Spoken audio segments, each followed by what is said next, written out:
जय मिथिला जय मैथिली। हम पुष्पा अहाँ सबके प्रणाम करै छी। आज 13हम दिनक कथा अहाँ सबके सुना रहल छी, से सुनू। सिरकर नामक राजा रहथिन। हुनका बड़ सुंदर बेटी भेलनि। जखन हुनकर टिपैन देखाओल गेल तऽ ज्योतिषी कहलकनि जे हिनका बड़ अधलाह लिखल छनि। छाती लाज, छोटा हाथ आ सौतिन के पोखरि में 2.5 झाँक माटि उधथिन, यह हिनकर टिपैन में छनि। राजा ई सुनि कऽ बड़ दुखी भेलाह, पर अपन कोनो साध नहि छनि तऽ एहिमे की कऽ सकैत छथिन। बेटी जखन विवाह करबाक योग्य भेलखिन तऽ राजा मरि गेलाह। सिरकर राजाक बेटा के नाम चंद्रकर रहनि। पिता के मृत्यु के बाद चंद्रकर राजा भेलाह।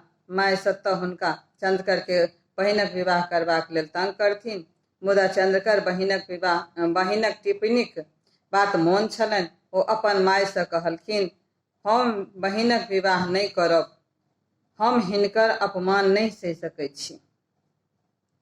छाती लाज, छोटा हाथ आ सौतनक पोखरि में माटि 2.5 झाँक माटि उधब देख हमरा बर्दाश्त नहीं हैत। हम एकर निराकरण सोचि रहल छी जे क्यों न हिनका देखतनि, न ककरो से विवाह हेतनि, आ न क्यों छाती में लात मारतनि, आ न क्यों झोटा में हाथ लगौतनि, ना ही सौतिन के पोखरि में माटि उधऽ पड़तनि। राजा चंद्रकर एक निर्जन वन में माटि में एक बड़ पैघ सोइन खुनाओल, ओहि में रहबाक योग्य एक घर, एक इनार सेहो बनाओल। एक चिड़ियाक संग बहिन के ओहि सोइन में बास दऽ देल। ऊपर से सोइन के मुँह बंद कऽ देल। कनेक द्वार ओहि में छोड़ि देल गेल, जाहि बाटे बसाता आबि सकैत अछि। कोनो तरहे एक आदमी बाहर भीतर कऽ सकैत अछि। राजकुमारी अबला छली, हुनकर भाइयक बात मानऽ पड़लनि। ओ सोइन में दिन काटऽ लगली। भाई मांस तीन पर खेबाक पीबाक वस्तु पठबैत रहथिन। एक दिन स्वर्ण नामक राजा शिकार खेलैत ओहि वन में पहुँचला जतऽ राजकुमारी सोइन में रहैत छली। राजा के प्यास लागि गेलनि। ओ पानी तकैत छलाह। अचानक हुनका चुट्टी सब पर नजर पड़ि गेलनि।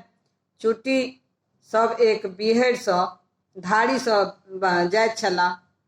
जखन राजा ओकरा देखलनि तऽ देखैत छथिन जे चुट्टी के मुँह में साग आ भात छै।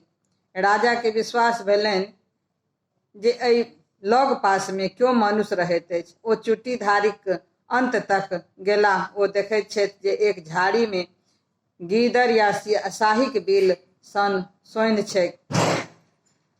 ओहि सँ चुट्टीक धारी बहरेलैक अछि। राजा सोइन में फँसि गेलाह। भीतर गेलाक बाद देखैत छथि जे एकटा बढ़िया आंगन आ एक इनार। ओ हाक लगौलनि, क्यों अतऽ छी? हमरा बड़ जोर प्यास लागल अछि, कनेक पानी पियाओ। हाक सुनिकऽ राजकुमारी एक पात्र में शीतल जल अपन चिड़िया के हाथे पठा देलखिन। राजा जल पीलनि, किंतु प्यास लगले रहलनि। ओ पुनः पानी मांग पीलनि। ओतऽ हुनका चिड़िया से ज्ञात भेलनि जे एक सुंदरी राजकुमारी एहि सोइन में रहैत छथि, आ ओ कुमारिये छथि। ओहि राति राजा ओतऽ रहि गेलाह। राजकुमारक सुंदरता देखि राजकुमारी मोहित भऽ गेली। ओ राजकुमारी सँ विवाह कऽ लेल ओ सुख विलास करैत किछु दिन ओतऽ बिताओल। राजा अपन राजधानी घुरबाक विचार करऽ लगलाह। राजकुमारी कहलखिन, जाइ छी तऽ जाउ, मुदा एक बात मोन राखब जे साउन सुदी तृतीया के मधुश्रावणी पाबनि होइत छै। ओहि दिन नवविवाहिता कन्या पाबनि करैत अछि। ओहि दिन कन्या सब सासुरक वस्त्र पहिरैत अछि आ सासुरे के अन्न खाइत अछि। तेँ मोन पारि कऽ ककरो द्वारा सब पठा देब। राजा अपन राजधानी घुरि अयलाह। कारीगर के बजाओल आ एक खूब सुंदर चुनरी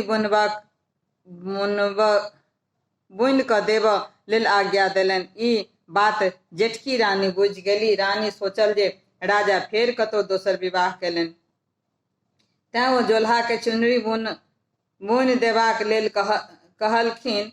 एतेक दिन जे राजा निपत्ता छलाह तकर यह कारण थिक। रानी चुपचाप चूल्हा के बजाओल आ कहल, तो ओही चुनरी में छाती लात आ झोंटा हाथ लिख दिहे आ ककरो ओकरा तेना क चपैत दिहे जे क्यों बूझे के नहीं। राजा के एकर खबर नहीं होई। यदि हमरा कहला अनुसार कह देबे तो तोरा डाला भर सोना इनाम में देबो। जोल्हा आमदनी देख रानी के बात मान गेल। पूर्व समय में राजा लोकन चिड़ै चुनमुन पोसैत छलाह, ओकरा सबके प्रशिक्षित क गुप्त काज लैत छलाह। राजा सुवर्ण के सेहो एकटा कौआ छलनि। राजा चुनरी एकटा बाँसक चोंगा में द ओकर मुँह बंद क देलनि आ मधुश्रावणी से एक दिन पूर्व कौआ के देलखिन आ नव कन्या के पता बुझा एबाक आदेश देलनि। कौआ चलाक रहितो छल, तें कौआ बाट में एकटा कुम्हारक ओतऽ भोज रहै, ओतऽ ओ चोंगा राखि ऐंठ कूट खाय लागल। ओकरा चोंगा ओतहि बिसरि गेल। मधुश्रावणी दिन राजकुमारी के सासुर से कोनो वस्तु नहीं एलनि। ओ तमसाक उजरा चानन से गौरी के पूजा कयलनि आ कर जोड़ि क बर मांगल जे जहिया हमरा राजा से भेंट हुए तो हम बौक भ जाय। राजकुमारी भाई चंद्रकर के जखन पता लागल जे हुनकर बहिन विवाह क लेलक तो ओ तमसा क खर्चा पठेबाक बंद क देलखिन। खर्चा बंद भेला से राजकुमारी के साँझक साँझ उपास पड़ऽ लगली। चेरिया के राजकुमारी कष्ट नहीं देखल जायक लग पास में एकटा पोखरि खुनाइत छलै, ओही में माटी उधक काज करऽ लागल। साँझ में बोइन आनि दुनू गोटे उपास तोड़े। ई काज चेरिया नित्य दिन करऽ लागल। ओही बोइन से दुनू गोटा गुजर नहीं होइन। राजकुमारी सेहो फाटल पुरान पहिर चेरियाक संग बोइन करऽ लेल गेली। हुनका ओतऽ पता लगलनि जे ई पोखरि हुनके सौतीन खुना रहल छै। ई बुझि क हुनकर टिप्पणीक बात मोन पड़लनि। ओ सोचऽ लगलनि, लिखलाक क्यों नहीं मेटा सकैत अछि। जखन ओ पथिया में माटि उठेलनि आ भारी लागल तऽ बाजि उठली, सिरकर सिरही चढ़ाओल चंद्रकल देल बनबास, राजा सुवर्ण बन्ही बियाह लिखला नहीं प्रकार। जब जन सब ई सुनि क अकछका गेल।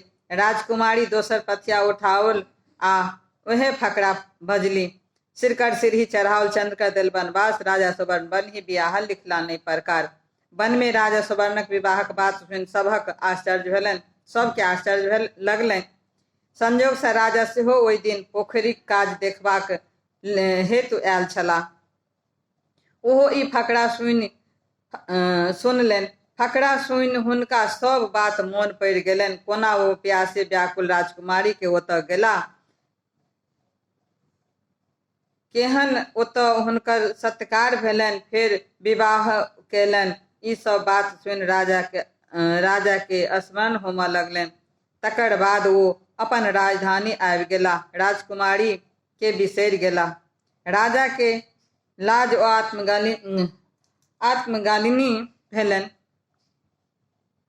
आत्मग्लानि भेलनि। राजकुमारी तेसर पथिया माटि फेकबाक लेल उठौलनि। फेर वएह फकरा बनलनि, सिरकर सीढ़ी चढ़ाओल चंद्रकल देल बनबास, राजा सुवर्ण बन्ही बियाह लिखला नहीं प्रकार। एहि बेर ओ आधे पथिया फेंक सकली ता बीच में राजा सुवर्ण हुनका आगा में ठाढ़ भ गेला। राजकुमारी के राजा चिन्ह गेला आ पुछलनि जे ई काज किया करैत छी। राजकुमारी गौरीक वरदान अनुसार बौक भ गेली। ओ राजा के किछु उत्तर नहीं द सकली, बौक भेल ठाढ़ रहली। राजा सवारी मंगा चेरियाक संग राजकुमारी के राजमहल ल गेला। ओतऽ स्नान कराय सुंदर पटोर आ गहना सब पहिरा क रानी के सम्मान देलखिन। तखन राजा के ई बातक दुख होनि जे बजैत किया नहीं छथि। चेरिया से पुछला पर ओ कहलक, मधुश्रावणीक दिन अपनेक पाबनि हेतु किछु नहीं पठौलनि। ओही ताम से राजकुमारी उजरा फूल उजरा चानन से गौरी के पूजा कर लेलन आ गौरी से वरदान मांगल जे जखन हमरा राजा से भेंट हुआ तो हम बोक भ जाय। त्या ओ किछु नहीं बजे छथि। राजा के जखन सब बात सुनलन तो दुखक पारावार नहीं रहल। ओ कौआ के बजा क चोंगा खोज केलन। कौआ के ई बात ध्यान से उतरि गेल रहे। खोज करैत करैत ओकरा कुम्हारक ओहिठामक बात मोन पड़ि गेलै। राजा अपन दूत पठा कुम्हार के बजौलखिन। ओ कहलखिन जे हमरा एकर जानकारी नहीं अछि, तखन हम अपना ओहिठाम खोज करैत छियै। कुम्हार जखन आंगन गेल आ खोज केलक तऽ पता लगलनि जे भोजक दिन चार पर से खसल आ ओकर पुतोहु चोंगा उठा कऽ राखि देलखिन।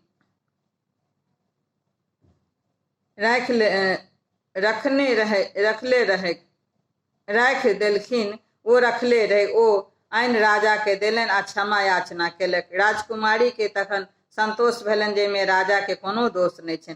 कौआ के चंचलता से ई सब फसाद भेल। चोंगा आनि जखन राजा देखलनि तखन सब वस्तु ओहिना अनामित छल। चोंगा में से पटोर निकाललनि। जखन देखलनि तऽ देखैत छथि जे ओहि पर लिखल अछि छाती लाज झोंटा हाथ। राजा के ई देखते देह में जेना आगि लागि गेलनि। ओ जोल्हा के बजा पुछलखिन जे ई कोना लिखल गेल। जोल्हा सब विस्तार कहि देलक। राजा रानी के बजा के दू खंड क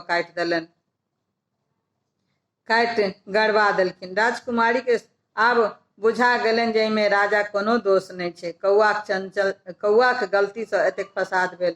राजकुमारी अगिला साल मधुश्रावणी दिनक ललका फूल ललका चानन से गौरी के पूजा कयलनि आ बोल फुटबाक वरदान मंगलनि। रानीक बोल फुटलनि आ तखन ओ राजाक संग रानी बनि कऽ सुख से जीवन बिताबऽ लगली। ई छल राजा सिरकरक कथा।